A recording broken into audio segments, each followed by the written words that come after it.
Hola, muy buenos días. Como siempre, para nosotros es muy grato nuevamente recibirlos en esta transmisión, producción de carácter cultural, histórico y bueno, de una infinidad de temas y de enfoques, de personajes, acontecimientos y hechos que nutren diariamente la vida humana, la vida colectiva, la vida individual de todos nosotros. Entonces, hoy vamos a hablar de el gran escritor argentino Jorge Luis Borges con motivo del aniversario, el festejo de los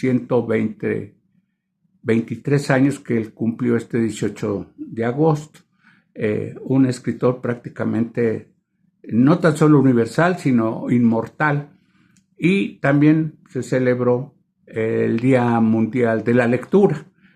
Son dos grandes acontecimientos, además de otros, digamos, fenómenos sociales que se dieron en estos días, aparte de la abundante información en las redes sociales que apareció precisamente sobre el hábito de la lectura, en cuanto a que cada año muchos celebran, incluso con talleres de lectura, en varios estados de la República y también pues en otros ámbitos a nivel mundial, por ejemplo en Italia, en China, en muchos países del mundo, porque es un fenómeno, es un proceso muy importante que sustenta como muchos ilusionados o gente ilusoria como nosotros cree que la lectura es lo máximo que existe para un ser humano, aunque muchas veces esto no se ha compartido, este criterio de darle tanto valor a la lectura, ¿verdad? Pero nosotros estamos aquí para comentar esto, Borges y la lectura. Doy paso entonces, como siempre, a mi compañero de trabajo y desde luego amigo mío, muy querido Pepe Pérez Márquez, quien además pues, es poeta, como todos ustedes saben, y sociólogo de formación. Así que dije de formación profesional, no de formación de que haya distorsionado su actividad humana o creativa. Pepe, por favor, si es tan amable. Sí, maestro, o sea, en ocasión del Día Mundial de la Lectura, pues habría que hacer como unas reflexiones acerca de la lectura. Y yo pensaba principalmente en cuántas personas o la cantidad de lectores que pueden deleitar un libro o pueden deleitar una lectura. Tiene mucho que ver con la forma en que está escrito el texto.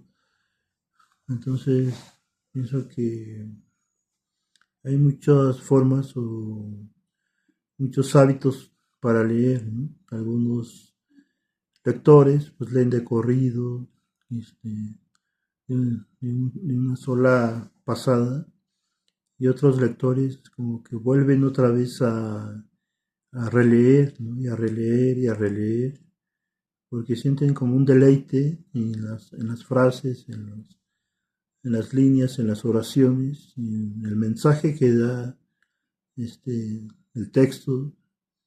Entonces, pues yo quisiera pensar que no se ha perdido el deleite por leer, aunque hay también muchas formas de leer y que tienen que ver con la necesidad. O sea, a veces se lee para informarse, para resolver un problema, o sencillamente para entretenerse, como es el caso de leer una novela o un cuento, o saber una historia más. Entonces, en ese aspecto, pienso que yo quiero pensar que no todavía hay suficientes lectores en estos tiempos. Bueno, pues sí, realmente muchísimos como Pepe, desde luego por su sensibilidad poética, además él es un excelente. Lector, yo diría que hasta Pepe está encuadrado en esa sentencia francesa que dice, ¿verdad?, que leer es el único vicio impune que existe, una actividad que podríamos calificar hasta de marginal, ¿verdad?, que nadie castiga. Esta sociedad, todo castiga menos la lectura, dirían los franceses, ¿verdad? Y bueno, por esa obviedad o por eso muchos nos salvamos, seamos viciosos o seamos puritanos de la lectura, ¿verdad? Porque muchos tampoco leen. Y esto de los hábitos diferentes, más bien las técnicas que uno utiliza para leer, pues son infinitas. Son infinitas las posibilidades porque miren ustedes que yo ahorita, escuchando hablar a Pepe sobre estas actitudes diferentes que hay para leer y los motivos por los cuales leemos, me recordaba a Malcolm Lowry, escritor inglés, ¿verdad?, muy destacado, autor de la novela clásica Bajo el volcán, que él en sus tiempos de marinero, porque Lowry fue marinero, solía leer debajo de una mesa, porque en el barco aprendió a leer en un pequeño camarote, en su cama, era muy reducido el espacio, y pues hasta con cierta dificultad. Lowry fue un maravilloso lector, abundante lector. Bueno, por algo es un autor también universal y muy famoso. Ha sido comparado con Dante y la Divina Comedia. Ha sido comparado con Virgilio y su Eneida. Entonces, bueno, los hábitos, comento que Lowry solía, acordándose de sus viejos tiempos en el camarote de marinero, como lector, desde luego en sus descansos, leía debajo de una mesa, en su casa, en sus cabañas, en donde vivió él, leía debajo de una mesa. ¿Por qué? Porque le parecía fabuloso el recordar esa experiencia, ¿verdad? Y lo que nos demuestra Lowry con esto, y con su amor a los libros, y no importándole la incomodidad de leer debajo de una mesa, porque créanme que debe ser difícil, yo nunca lo he intentado, sin embargo nos revela hasta dónde llega el amor por la lectura, la pasión por la lectura. O sea, no hay nada en el mundo, ni nadie que pueda frenar, reprimir a un buen lector, no importándose. Por otro lado, bueno, hoy, de acuerdo a los comentarios de expertos y no expertos que han salido sobre la lectura con motivo de su Día Mundial, pues muchos, por ejemplo, en México están comentando, lamentando, cuestionando incluso, por ejemplo, por qué una editorial clásica, ya clásica de 66 años como era, fundada por españoles, ¿verdad?, y que ha durado tanto tiempo, ha tenido que reducir sus actividades al mínimo de la capacidad que venía normalmente desarrollando a partir del COVID. Y bueno, hay quien está cuestionando su catálogo, porque dice que el 50%, casi el antiguo de los 60s, donde está José Emilio Pacheco, Elena Poniatowska, Fernando Benítez, Monsiváis, sobre todo, y otros de ese tipo, de esa época, no se comparan con el catálogo, o con ese mismo catálogo, perdón, pero con la otra parte.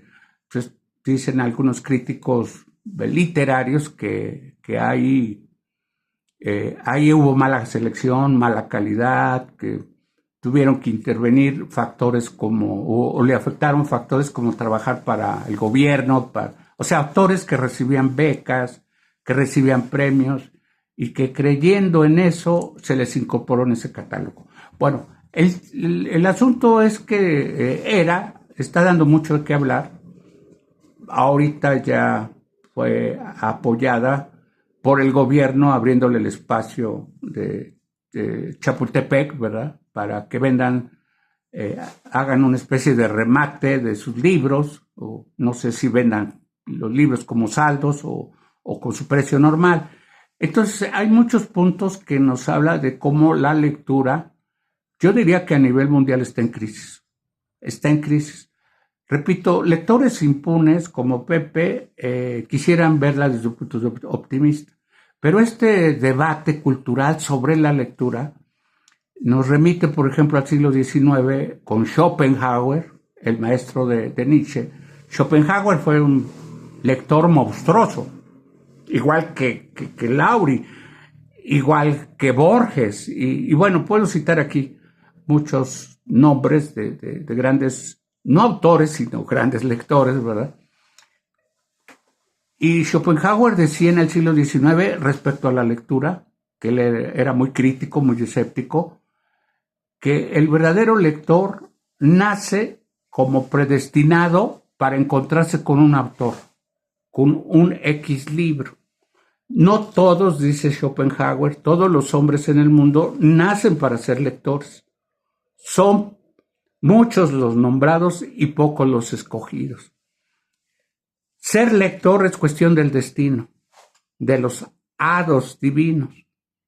Es una vocación espiritual que no se le da a cualquier hombre, lo que no es malo, decía Schopenhauer, pero no todos son lectores, porque no todos nacemos para eso. Obviamente que de manera implícita y explícita Schopenhauer se aceptaba como buen lector y que lo fue. Además de que fue riquísimo, pues él tenía una biblioteca, además él estuvo en Oriente, en China, aprendió chino, escribió fábulas chinas, orientales, bueno, con una cultura universal. Schopenhauer fue un hombre, un filósofo, un escritor y un lector cosmopolita. ¿Y por qué subrayaba esto?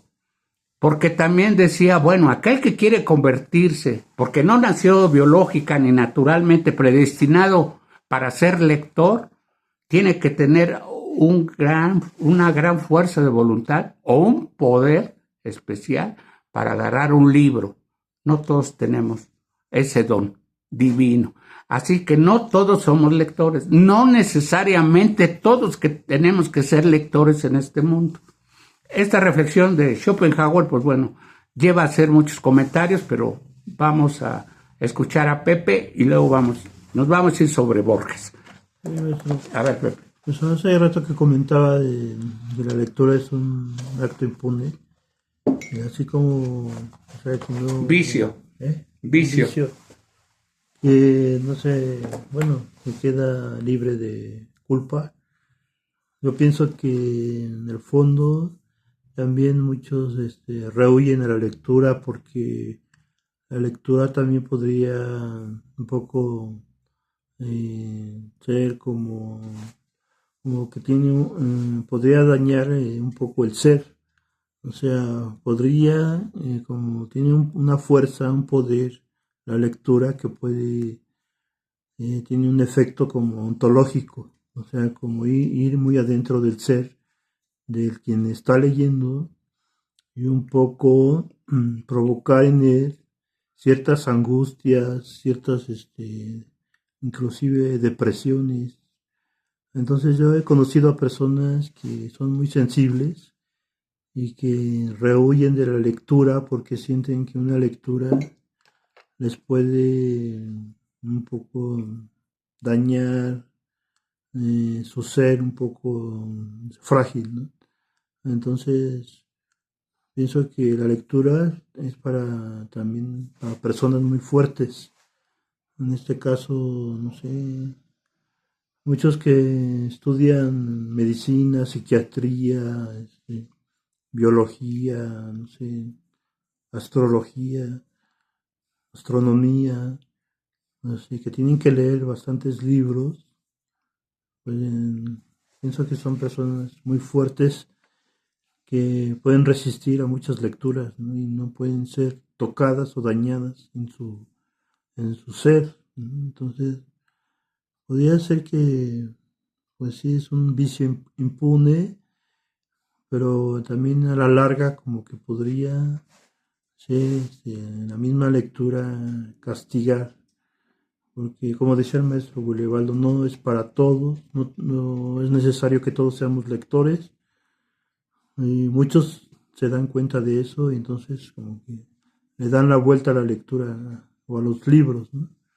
Sí, efectivamente tienes para variar la razón, Pepe, y aquí tendríamos que ver las otras contrapartes que hay en torno a la lectura. Porque, por ejemplo, yo ahorita recordaba que también, digo, de acuerdo a tu opinión, la otra parte es que la literatura, perdón, la lectura, vienen siendo recomendadas desde hace muchísimos siglos. O sea, es un hábito muy antiguo. Yo diría que es un hábito clásico griego. Bueno, estaba yo recordando ahorita, conforme tu comentario, a Cicerón, que en su Tratado de la Senectud, de la vejez, de esa etapa de la vida que muchos nos quejamos o muchos se quejan, ¿verdad?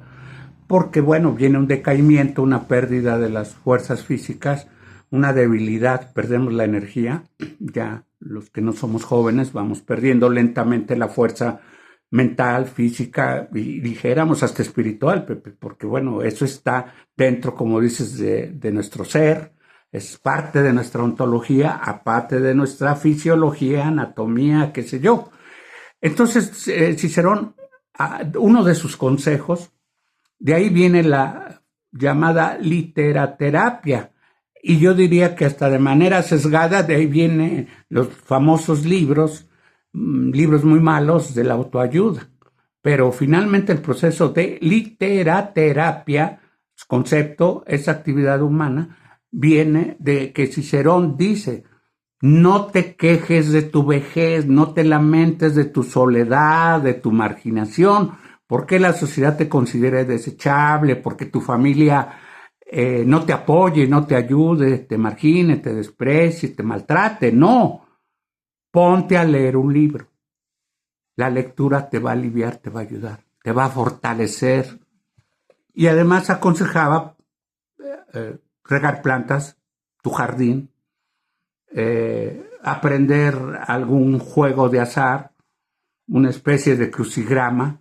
O sea, el chiste era distraer la mente, fortalecer la mente leyendo. Literaterapia se llama. Y hasta la fecha creo que hay gente, algunos especialistas que la recomiendan. Yo digo, está bien, porque en esa medida, pues el libro se constituye. Imagínense esta, como dice Pepe, de manera irónica, leer este libro de bolsillo, que consta casi de 1000 páginas, que es una especie de biografía y una especie de estudio, más bien un texto, un ensayo, o no sé cómo llamarle, porque tiene muchas características estructurales como libro. Es el cuento, la narración de la amistad entre dos grandes escritores argentinos, Jorge Luis Borges y Bioy Adolfo Cázares, un gran escritor, novelista de ciencia ficción, de amigo íntimo de Borges, de toda su vida. Este libro, que además es polémico porque muchos no lo aceptan todavía, que dicen que trae algunas mentiras, o sea, cosas mal planteadas, dichas o confesadas por Bioy Cázares, que dicen que no respetó la intimidad de Borges en ciertos aspectos. Bueno, pues este pequeño manualito de lectura 1000 páginas, que es fascinante si usted lo puede leer o lo quiere leer, no va a tener con qué pagar el precio humano, cultural y espiritual e intelectual de leerlo. Es uno de los libros más bellos de una amistad muy hermosa, que es la amistad intelectual entre dos lectores y dos grandes escritores. De esto vamos a seguir comentando, Pepe, y te devuelvo la palabra. Sí, maestro.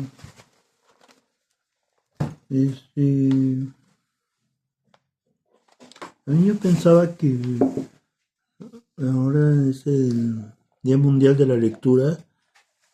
¿Y qué sucede cuando, por ejemplo, un lector que después va a ser un escritor famoso empieza a leer ya a escritores famosos, ¿no? Como es en el caso, por ejemplo, a mí me sorprende cuando lectores que después se vuelven escritores famosos empiezan a leer libros de ya escritores consagrados. Como estaba leyendo un poco la biografía de Jacques Derrida, quien desde muy joven ya empezó a traer las novelas de James Joyce. Entonces empezaba a leer a James Joyce, Jack Derrida. Y después ya se vuelve un personaje muy importante de la lengua, es Jack Derrida, un filósofo del lenguaje y todo eso. Pero me llama la atención como lectores jóvenes que después son escritores, empiezan a leer escritores ya reconocidos y después ellos mismos se vuelven famosos, ¿no? O sea, Sí, sí, pues aquí hablas también de un proceso binario entre lo que es el lector y lo que es el escritor. Ya Borges lo subrayaba muy bien cuando veía este doble papel. Él decía, pues esa frase como que suena a un aforismo filosófico muy iluminado, o de iluminado diría yo, ¿no? Cuando él dice que él piensa, imaginaba que el paraíso era una especie de biblioteca, ¿sí? Él soñaba, decía, pensaba. Borges fue agnóstico, que no es lo mismo que ateo, eso es otra cosa, no, agnóstico. O sea, fue muy escéptico en cuanto a las doctrinas religiosas, aunque yo pienso que de agnóstico él fue budista, tiene un libro sobre Buda y también fue cristiano, tiene ensayos, algunos temas sobre Cristo relacionados con Nietzsche, al cual también le dedicó un estudio sobre el eterno retorno. Bueno, hablar de Borges es hablar del lector más importante del siglo XX, del lector, no estoy hablando del escritor, es otra cosa, hay muchos, pero del lector quizá más importante, más erudito, más voraz y más sabio que haya existido en la historia de la literatura hispanoamericana y la literatura universal. Y además Borges pues también decía que así como nuestros brazos, nuestras piernas, son extensiones del cuerpo físico, los ojos, a través del libro, el libro es una extensión de los ojos. Así como el telescopio puede mirar el universo, el hombre viendo un libro lo puede ver también de otra forma, en base al mundo fantástico, literario, creado por el escritor. Pero sí, él unía y él decía, y por cierto era verdad, siempre que llegaba un periodista a su casa y veía su biblioteca, no veía un solo libro de Borges. No tan solo por la humildad acostumbrada de Borges, porque también fue muy humilde en ese sentido, y decía que él no se atrevía y que sería un delito poner sus libros junto a los grandes clásicos. Dice que sería un delito. Él no se podía comparar con ninguno de ellos. Él decía, yo soy un escritor por accidente, un escritor casual que se dio, pero yo ni obra tengo, decía en una entrevista, yo ni obras tengo. Decía él, fíjense, irónicamente, burlonamente, ¿verdad? Quien lo entrevistó, no, yo no tengo obra. Lo que pasa es que ustedes se han creado como público una ilusión óptica. Yo no existo. ¿De qué Borges me estás hablando? Decía el entrevistador.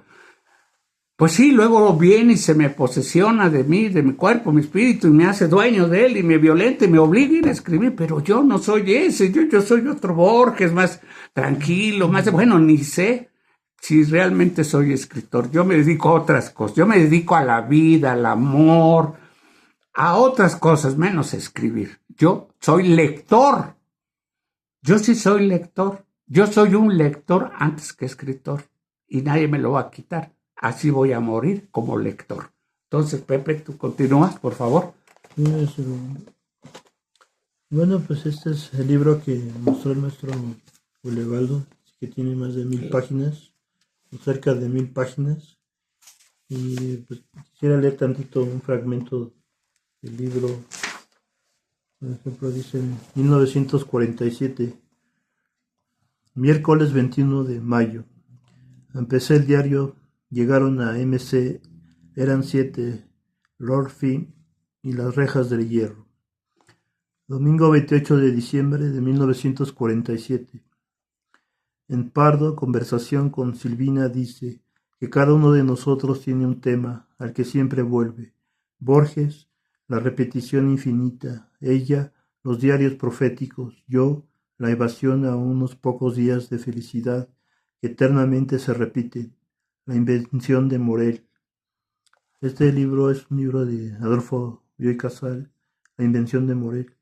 Dice: El perjurio de la nieve, la novela o cuento que ahora escribo, de los 3 días y 3 noches de carnaval.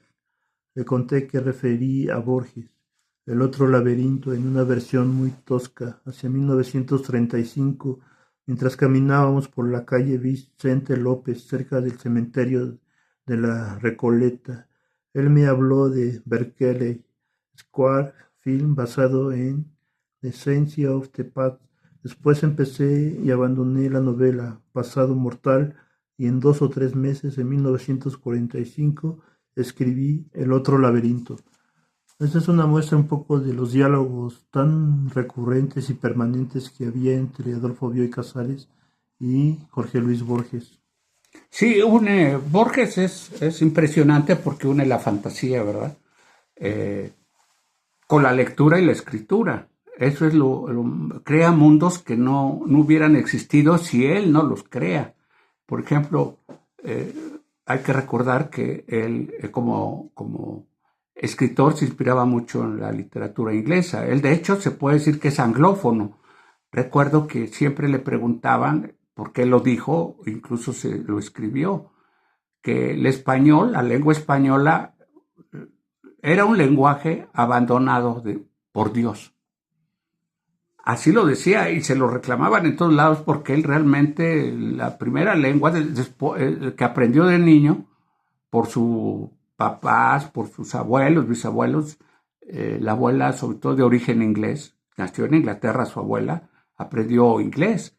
Desde ahí que toda la biblioteca de su papá pues se la devorara él desde niño, pero en inglés, porque ellos eran ingleses, una familia de origen británico. Entonces, esto lo lleva a leer por primera vez, más que en español, en inglés.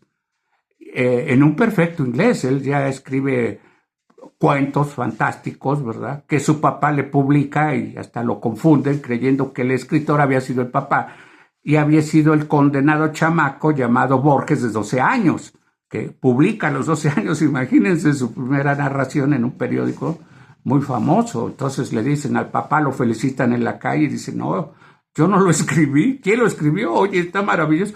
No, lo escribió mi hijo. ¿Cómo? Ya ahí se perfila.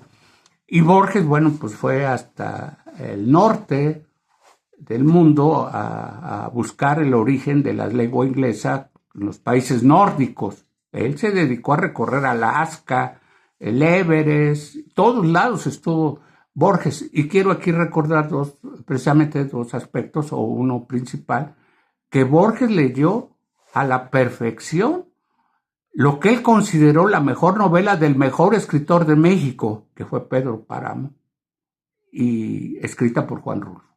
O sea, con lo que le dijo Borges en su visita a México, que no se lo dijo jamás a ningún otro escritor, a ninguna celebridad mexicana de las altas letras o élites ilustradas de México, les dijo: mi abuelo, uno de mis familiares, mi abuelo, se llamaba Pedro Páramo, don Juan. Y Rulfo, cuando oyó eso de Borges, le dijo: ah, caramba, entonces ya me puedo morir. Del gusto, del placer, del orgullo que Borges hubiera dicho eso. Y también, bueno, recuerdo que uno de los grandes libros sobre los animales, El bestiario, la zoología, un libro filosófico bellísimo, de animales que se dice que no existieron jamás, que Borges lo sacó de las enciclopedias de la Biblioteca Nacional de Buenos Aires, que esos animales que él no existieron, y él decía que sí existieron, que históricamente estos fósiles o estos animales habían existido. ¿Quién le ilustra el libro? Pues el gran Francisco Toledo, uno de nuestros mejores, de los grandes pintores que ha habido en México. Imagínense la comunión, la colaboración. Pero todo esto parte de la lectura de Borges, pues que une también. Toledo hizo su propia biblioteca especializada en fotografía en Oaxaca, ahí en una de las calles, en Macedonio Alcalá, Ahí está la biblioteca, casi museo, aparte del Museo del MACO, de Arte Contemporáneo. Ahí tiene su biblioteca. O sea, impresionante la biblioteca de Toledo, que también me consta, porque lo conocí en persona hace muchos años. Era un gran lector, pero un gran lector. Entonces la lectura, aunque como dice Schopenhauer, no es para todos, porque sí están en su derecho quienes no quieran leer. Pero sí quiero comentar que desgraciadamente en México la crisis estructural de la SEP, no hay apoyos institucionales de la Secretaría de Cultura para desarrollar más centros de lectura. O sea, están sumándose muchos aspectos negativos, el mercado y la competencia, los grandes monopolios editoriales que prácticamente se llevaron entre las patas a ERA, porque no supieron vender, no supieron ponerse al día, al punto de la tecnología para poder difundir su oferta, su catálogo editorial. Y bueno, una infinidad de cosas que en México las salas de lecturas del Fondo de Cultura fueron un fracaso. No ha sido bien administrado el Fondo de Cultura, ni Educal. Educal se está cayendo, etcétera. O sea, hay factores educativos y editoriales del actual gobierno federal que están fallando y por lo tanto están provocando, si no el estancamiento, sí el regreso, que es peor, de los niños y las niñas y jóvenes de este país, que bueno, ahora con la tecnología digital prefieren leer un breve texto muy reduccionista en estos aparatos tecnológicos. Así que la lectura, yo sé del optimismo, de la esperanza, la noble ilusión de Pepe de pensar que la gente está leyendo y que va a leer más en el futuro. Eso no, digo yo desde mi punto, no ser pesimista. Él lo sabe que no soy pesimista. Sin embargo, yo veo muy difícil los procesos de lectura. Ya no digo de escritura, eso es otra cosa, porque también nadie tiene por qué ser escritor, poeta, ensayista, filósofo, no, porque imagínense que no hubiera otro tipo de profesiones, otro tipo de actividades humanas. Y no por eso vamos a cuestionar a quienes no leen. Yo soy un pésimo lector, yo leo muy poco, casi nada, nunca, por flojo, por perezoso, por falta de voluntad, por falta de energía. Entonces, pero nadie me va a obligar a cambiar mi actitud. Creo que también ese es un derecho del no lector. Pepe, para terminar, si gustas. Sí, pues ya estamos terminando un poco la plática, la charla. Y pues, no sé si quiera agregar algo más, maestro, ya para despedirnos.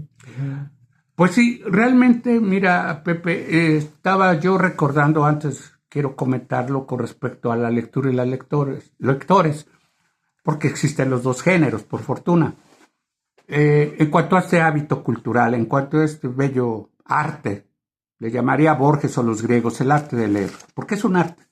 Por eso nos cuesta mucho trabajo a muchos ser artistas.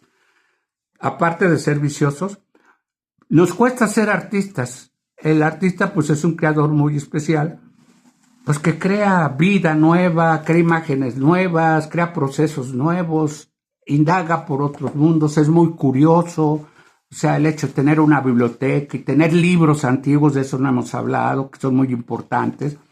Los libros antiguos, clásicos, ¿verdad? Esos que se ven en las librerías, que también es otros sitios, otros lugares que están cerrando en México, que están cerrando en la Ciudad de México, sobre todo en la colonia Roma, en Donceles, en la calle Donceles. Había librerías que ahora ya no existen. Bueno, entonces está cayendo la lectura en México, totalmente. Tenemos que ser objetivos y realistas. Bueno, finalmente lo que quiero agregar es un comentario ya para rematar el tema de hoy, Borges y la lectura. Creo que en el siglo XVII, una mujer, no recuerdo si fue Alberto Mangel o Humberto Eco, que tienen libros de historia sobre la lectura, no sobre la escritura, la lectura. Bueno, narra uno de los dos, ahorita se me olvida el nombre, es un libro que por ahí tengo perdido, ya muy antiguo, el del siglo pasado, en que una mujer, fíjense nada más, lo que significaba leer.